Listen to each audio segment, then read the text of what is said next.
चलिए, स्वर संधि के सभी भागों को पढ़ने के बाद आज हम लोग चर्चा करते हैं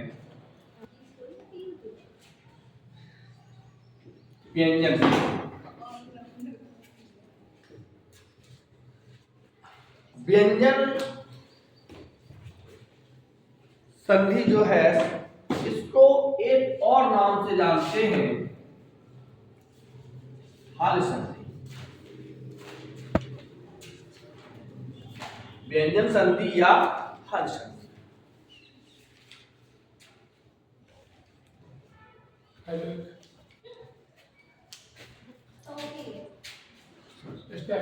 व्यंजन संधि या हल संधि। हल इसलिए कहते हैं, हालांकि संस्कृत में तो ये प्रत्याहार है, लेकिन सबसे पहले परिभाषा हम लोग पढ़ते हैं। जब व्यंजन का किसी व्यंजन या स्वर से मेल हो तब व्यंजन संधि होती है। जब किसी व्यंजन का व्यंजन या स्वर से मेल हो तब क्या होती है? व्यंजन संधि होती है। जैसे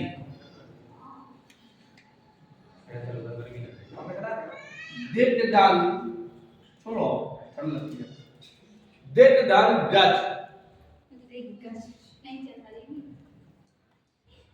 दिट गज। अब यहां देखिए, पहले समझो इसको। यहां देखिए, हमने कहा कि जब व्यंजन का किसी व्यंजन या स्वर से मेल हो, तो यहां पर जो ये शब्द है ये वर्ण नहीं, ये व्यंजन नहीं है, ये क्या है? वर्ण है। अब इसको जब आप निकालोगे तो डा धन आ, डा धन आ, तो ये क्या है? तो का ये इसका इससे मेल हुआ तब ये बना दिग्गज। जैसे दूसरा उदाहरण हम देखें तो हम कहें दिट धन अंबर, तो शब्द बनेगा दिगंबर। यहां स्वर से मेल हुआ और ऊपर वाले में वर्ण से मेल हुआ, उसी वर्ग के वर्ण से मेल हुआ।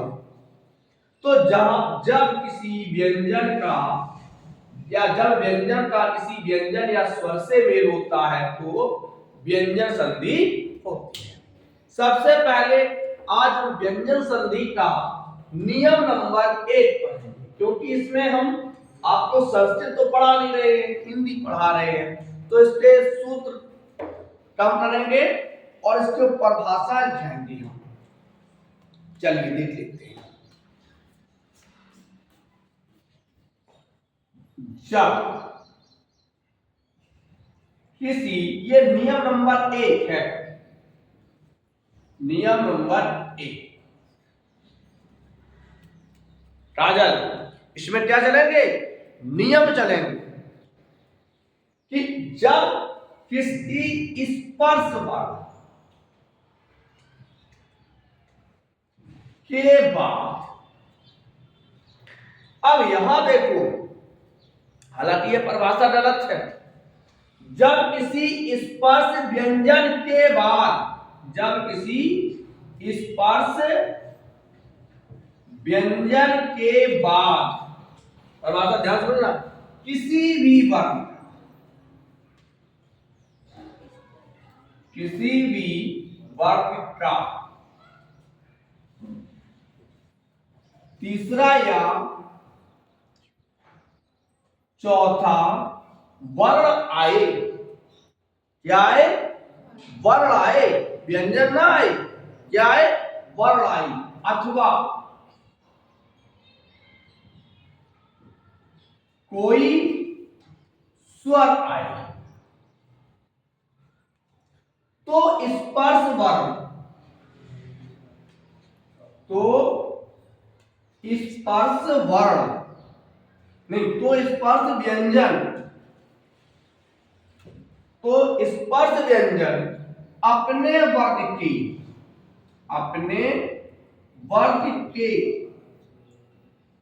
तीसरे वर्ण में, तीसरे व्यंजन में बदल जाता है।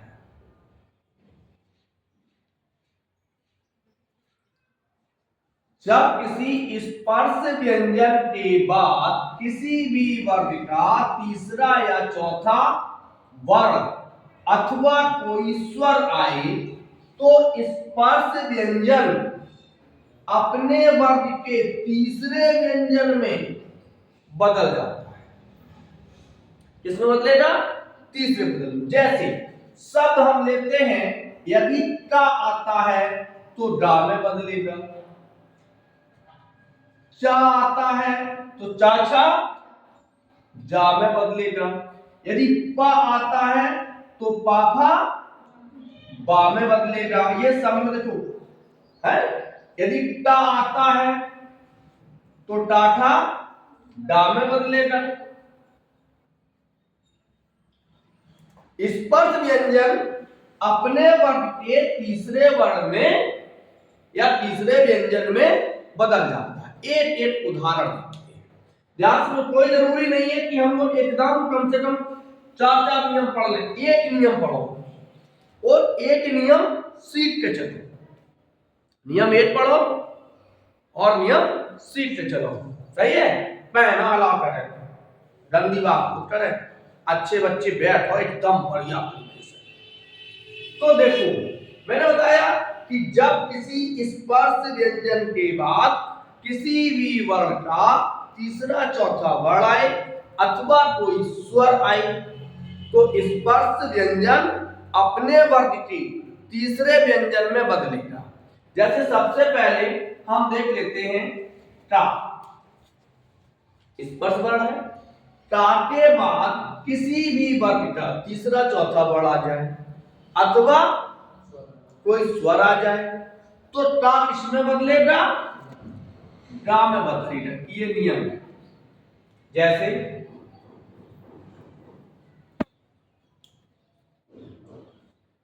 दिट धन गज, क्या आया?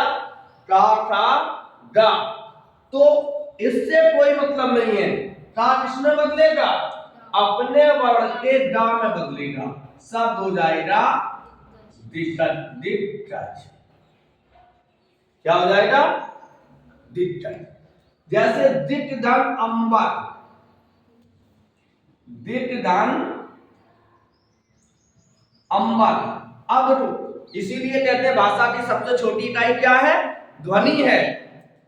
दिट है। अब इसको दिग्गज, ये क्या होगा? अब ये और ये बढ़ेगा क्योंकि का के बाद कोई स्वर आ गया, तो जो ये व्यंजन है ये अपने वर्ग के तीसरे वर्ण में बदलेगा। किसमें बदलेगा? का था गा, और पूरा बदलेगा दिगंबर, क्योंकि नियम है व्यंजन धन स्वर, व्यंजन धन आ बराबर का। लेकिन यहां नियम क्या है, इसलिए गा में बदल रहा है। परिभाषा की आगे बढ़ते हैं। समझ में आया? जैसे अच धन अंत,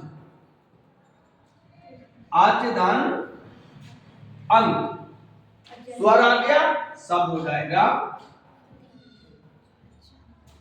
अजंत।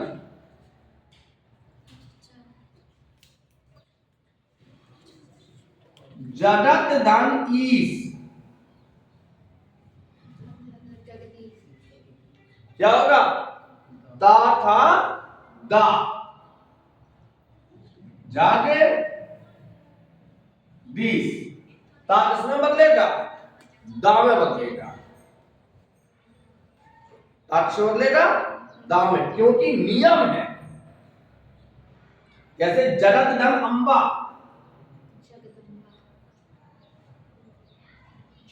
जगत धन अंबा क्या हो जाएगा? ता और दा किसमें बदला? ता और दा मिलके क्या है? ता और आ मिलके क्या हो गया? दा हो गया। क्यों हो गया? क्योंकि ये हमारी परिभाषा कहती है जब किसी स्पर्श व्यंजन के बाद किसी भी वर्ग का कोई भी वर्ण, तीसरा या चौथा वर्ण आए तो स्पर्श व्यंजन अपने वर्ग के तीसरे व्यंजन में बदलेगा। तो स्पर्श व्यंजन अपने वर्ग के तीसरे व्यंजन में बदलेगा। जैसे अगर स्वर आ जाए तो तीसरे वर्ण में बदल जाएगा। देखो यहां व्यंजन बदला और यहां वर्ण बदला। यहां क्या बन गया? वर्ण बन गया। जैसे सट धन आना, सट धन आना, तो टा किसमें बदलेगा? डा में बदलेगा। और कैसा बदलेगा? बड़ा होगा, सब हो जाएगा स दा न। क्योंकि संधि हमेशा तत्सम शब्दों में ही होती है। किसमें होती है? हाँ, तत्सम शब्दों में होती है। और इन सबके अर्थ, ये सभी शब्द कैसे हैं? तत्सम है। आगे देख लेते हैं, समझ में आ रहा है? सुबह, सुप्रधान अन क्या होगा? अब पा किसमें बदलेगा? पा फा पा, सुबह। देखो पूरा सत धन बाड़ी, सत धन वाणी, अंतस्थ व्यंजन आ गया, कोई घबराने वाली बात नहीं। ता किसमें बदलेगा? दा में। और जैसा है वैसे ही रहेगा, सद वाणी। समझ में आ रहा है?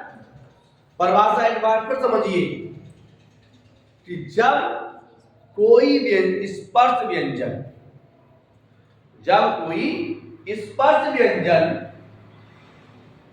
के बाद किसी भी वर्ण का तीसरा चौथा वर्ण आ जाए अथवा कोई स्वर आ जाए तो स्पर्श व्यंजन क्या बदलेगा? स्पर्श व्यंजन अपने वर्ग के तीसरे व्यंजन या वर्ण में बदलेगी। व्यंजन और वर्ण में अंतर समझते हो?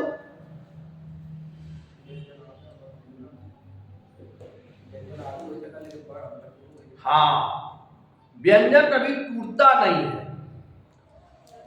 और वर्ण टूट जाता है। थोड़ी देर के लिए हम आपको पूरे तरीके से इसको समझाए दे रहे हैं। देखो,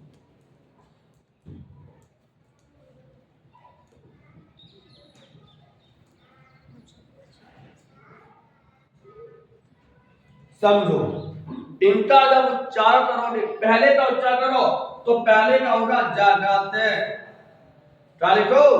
जगत। और लास्ट वाले करो तो जगत, जीव सब जय है। जैसे हमारा करते दीर्घ धन अंबर, अगर जब पे हलंत नहीं लगे हो तो संधि हुई है, देखो दिटांबर, संधि का हुई है दिटांबर। और अगर हलंत लगी तो संधि हुई है दिटांबर। क्योंकि यहां आकाश वर्ण दीर्घा का नियम लग जाएगा और दिक धन अंबर तो दिगंबर। क्लियर है? कहां समझ में नहीं आई? फिर समझ लो एक बार, बोलो।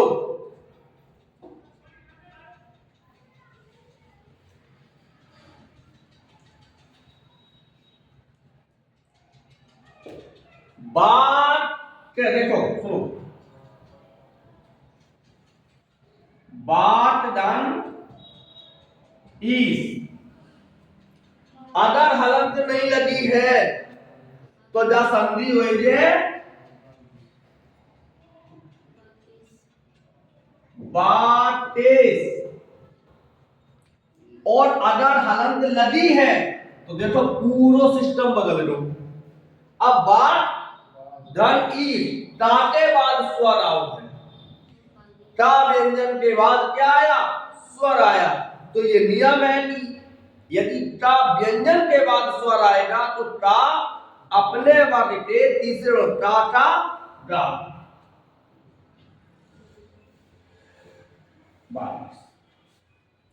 जे पेपर में ध्यान से देखियो कि इनमें हलंत कौन में लगू, क्योंकि व्यंजन संधि को हम किस नाम से जानते हैं, हल संधि नाम से।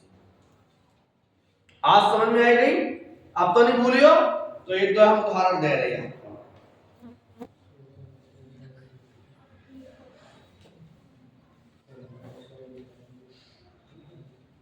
संधि आपको करने हैं सदिच्छा की, संधि विच्छेद करने हैं, सदिच्छा की संधि विच्छेद करने हैं। कैसे करियो, सती नहीं तो सदिच्छा हो जाए। अब दा ये कब बनी है कि जब यहां पे पहले ता हो, ता धन ई, तभी तो दी बनी है। हाँ, सब हो जाएगा सत धन इच्छा, तब सदिच्छा हुई। दा कब बनी है, जब यंता हुई है, रिता नहीं है। अब अगर हम यंत्रता छोड़ दें, हलंत हटाए दे, हटाए दे, हलंत हटाए दो हमने। अब जब दा नहीं बनी है, अब बनी है ए, क्या बनी है, ए, सतेच्छा हुई है, जो हलंत कमाल क्या हो गए, सतेच्छा का तादन आदन की बराबर ए, और हलंत है तो दा, हलंत नहीं है तो ता को दाई रहे, तो दा को दाई रहे। दूसरी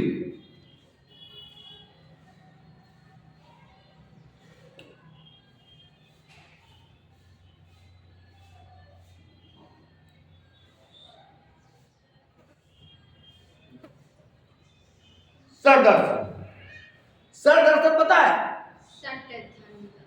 हाँ, राके जरा क्या बनी है, दा ये कमाई बनी है जब दा के पहले का हुई है,